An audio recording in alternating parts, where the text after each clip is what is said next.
सास की अंतिम इच्छा। देखिए माँ जी, वो पड़ोस की लूटन मौसी है ना, उनकी बेटा बहू उन्हें गोवा ले जा रहे हैं। अरे क्या बात कर रही है बहू, उसके तो ना मुंह में दांत है ना सर पर बाल, क्या करेगी गोवा जाकर। अपनी अपनी किस्मत है माँ जी, लूटन मौसी मरने जो वाली है। हैं? अरे बहू, ये कैसा मरना हुआ जो पहले से ही पता है और ऊपर से गोवा भी घूमने जा रही है। बोला ना माँ जी, ये अपनी अपनी किस्मत है। बात हुई थी मेरी लूटन मौसी की बहू से, बोल रही थी कि चलो दवाई में जो पैसा लगेगा वो गोवा में लगा देते हैं। सास को बहू की बात से पता नहीं क्यों नफरत की बदबू आ रही थी, लेकिन वो कुछ नहीं कहती और कमरे में जाकर लेट जाती है। क्या बात है, लूटन के तो मजे ही मजे है। वैसे आइडिया बुरा नहीं है, थोड़े से पैसे लगाओ और सीधा गोवा की सैर। मैं भी चलती हूँ गोवा। अगले रोज सास तय वक्त पर उठती नहीं। अरे देखो जी, माँ जी अब तक उठी नहीं। आज दूध वाले से दूध और काम वाले के लिए दरवाजा मैंने ही खोला है। अब कम से कम माँ जी का ये तो सुख है कि सुबह जल्दी उठना नहीं पड़ता। अरे बड़ी अजीब हो तुम, मेरी माँ सुबह से उठी नहीं है और तुम्हें चिंता दूध और काम वाली की है। अरे तुम्हें चिंता है ना, तो जाओ जाकर देखो क्या हो गया। वैसे मेरी किस्मत कहाँ लूटन मौसी की बहू जैसी। बेटे को माँ की चिंता होती है, वो सोचता है कि कहीं माँ की सांसें तो नहीं रुक गई और हमें पता ही नहीं चला।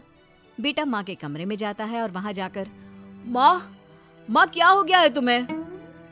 बेटा, लग नहीं रहा कि अब मैं बचूंगी, लल्लन डॉक्टर के पास ले चले। अरे कैसी बात कर रही है माँ, तेरी तबीयत सीरियस है और मैं तुझे लल्लन झोला छाप डॉक्टर के पास ले जाऊं? ना ना ना। अरे तो कहाँ ले जाएगा बता दे, वहाँ एडवांस दे दिया है मैंने, वो क्या कहते हैं, गूगल पे से। हैं? तूने क्यों पैसे दिए माँ? तुझे पता था क्या कि तू बीमार होने वाली है? सास को लगता है कि कहीं चोरी पकड़ी तो नहीं गई। वो हड़बड़ा जाती है और उसे पसीने निकलने लगते हैं। अरे माँ क्या हो गया, सर्दी में भी पसीने? लगता है तेरी तबीयत ज्यादा ही खराब है और लल्लन डॉक्टर पास ही में है, चल उसी को दिखा देता हूँ। माँ को लेकर बेटा डॉक्टर के पास जाता है, जहाँ माँ ने पहले ही पैसे देकर सेटिंग कर रखी थी। डॉक्टर के क्लिनिक में जाते ही डॉक्टर की ओवर एक्टिंग की दुकान खुल जाती है। हाय राम माँ जी, हे भगवान, अब तो कुछ नहीं हो सकता, ये तो मरने वाली है बेटा। हैं? ओए डॉक्टर है इसलिए इज्जत से बात करूंगा, नहीं तो मेरी माँ को देखे बिना ये बकवास करने के लिए तेरे मुंह में घूसा मार देता। अरे ना ना बेटा, ऐसे मत बोल, वो डॉक्टर है, उसे वो दिख जाता है जो किसी को नहीं दिखता। हाँ माँ, शायद तू ठीक बोल रही है। डॉक्टर क्या दिखा आपको? हमारे डॉक्टर जी, जिन्होंने पहले से ही माँ से बोलने के पैसे ले रखे थे।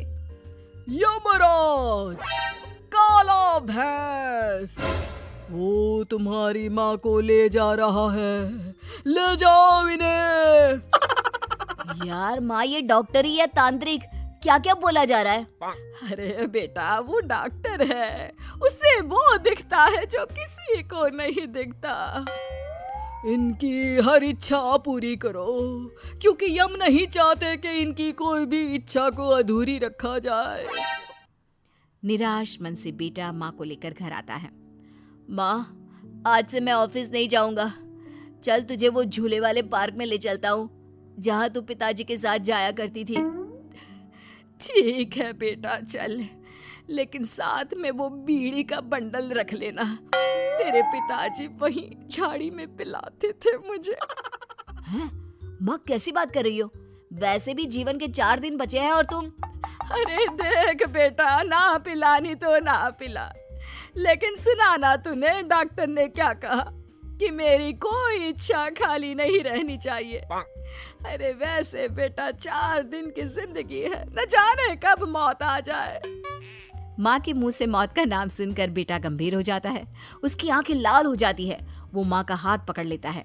माँ को भी लगता है कि उसकी मौज मस्ती कहीं बेटे को डिप्रेशन में ना डाल दे। देख, लल्लन का फोन आया था, बोल रहा था कि हो सकता है मौत ना भी आए, पर इच्छा पूरी करके रख दे। जब जाऊंगी तब तृप्त होकर जाऊंगी, क्यों? तभी बहू की आवाज आती है, माँ जी आपकी फेवरेट गट्टे की सब्जी बनाई है।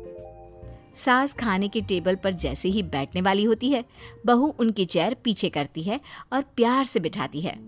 बहू शांत हो जाती है। वो माँ को बस देखती है और उनकी हर बात मानती है। रात को जब सास सोने जाती है तो, माँ जी मैं आपके पैर दबा देती हूँ, आज आप डॉक्टर के पास गई थी, थक गई होंगी ना। बहू का प्यार देखकर सास को हैरानी होती है। वो समझ नहीं पाती कि जो बहू उनके मरने को अपना भाग्य बताती थी, वो आज जब सास मरने वाली है तो दुखी क्यों हो रही है। क्या सोच रही है माँ जी? यही ना कि मैं ऐसा क्यों कर रही हूँ। माँ जी मैंने आपको हमेशा अपनी माँ माना है। माना आपसे नाराज होती थी, परेशान होती थी, आपकी बातें चुभती थी, लेकिन यकीन माने प्यार बहुत है आपसे मुझे। सास बहू को गले लगा लेती है। अरे तू क्यों मोह में डाल रही है? आज नहीं तो कल मुझे मरना ही है ना। बहू रोने लगती है और वहां से चली जाती है। अब तो सास आए दिन कोई ना कोई डिमांड करती जिसे बच्चे पूरा करते। मुझे ना वृंदावन जाना है, कृष्ण की नगरी देखने। जी माँ जी हम आपको लेकर चलेंगे। माँ मैं कल ऑफिस से छुट्टी ले लेता हूँ। बेटा अब आए दिन छुट्टी लेता और माँ को घुमाता फिराता। एक दिन बॉस कहते हैं, रमन क्या बात है? मैं देख रहा हूँ पिछले 1 महीने से तुम ना काम करते हो ना दाम, बस सारा दिन इमोशनल से बैठे रहते हो। ऐसे में तो कंपनी तुमको और नहीं रख पाएगी। मैं खुद ही नौकरी छोड़ने की सोच रहा था बॉस। वो क्या है कि माँ का आज नहीं तो कल कभी भी देहांत हो सकता है। इतना कीमती समय मुझे तो पल पल उनके साथ रहना होगा। पता नहीं कब वो मुझे छोड़कर चली जाए। और बेटा नौकरी छोड़ देता है। माँ मैंने नौकरी छोड़ दी है, आज से मैं तेरे पास रहूंगा। माँ जी मैंने भी बच्चों का नाम स्कूल से कटवा दिया है, अब हम सब आपके पास ही रहेंगे और आपकी सारी इच्छा पूरी करेंगे। अब सास को लगता है ये तो कुछ ज्यादा ही हो गया। अरे बेटा नौकरी नहीं करेगा तो खाएगा क्या? बच्चे स्कूल नहीं जाएंगे तो साल बर्बाद हो जाएगा। वो समझ नहीं पाती कि क्या करे, कैसे ये ड्रामा खत्म करे। बेटा बहू अब तुम लोगों से एक बात करनी थी।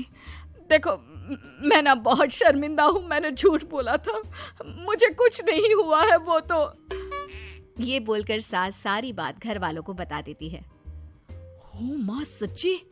हे भगवान मैं जानता था माँ को कुछ नहीं होगा। वाह माँ जी ये तो बहुत अच्छी खबर दी। मैं तो हलवा बनाने जा रही हूँ। तुम लोग मुझसे नाराज नहीं हो? नहीं माँ जी हम बहुत खुश हैं कि आपके मरने की खबर झूठी है। माँ शायद मैं तेरे ठीक होते ही तेरा इतना ख्याल रख लेता तो तुझे ये नाटक करने की जरूरत नहीं पड़ती। माँ जी आप हम लोगों को माफ कर दीजिए।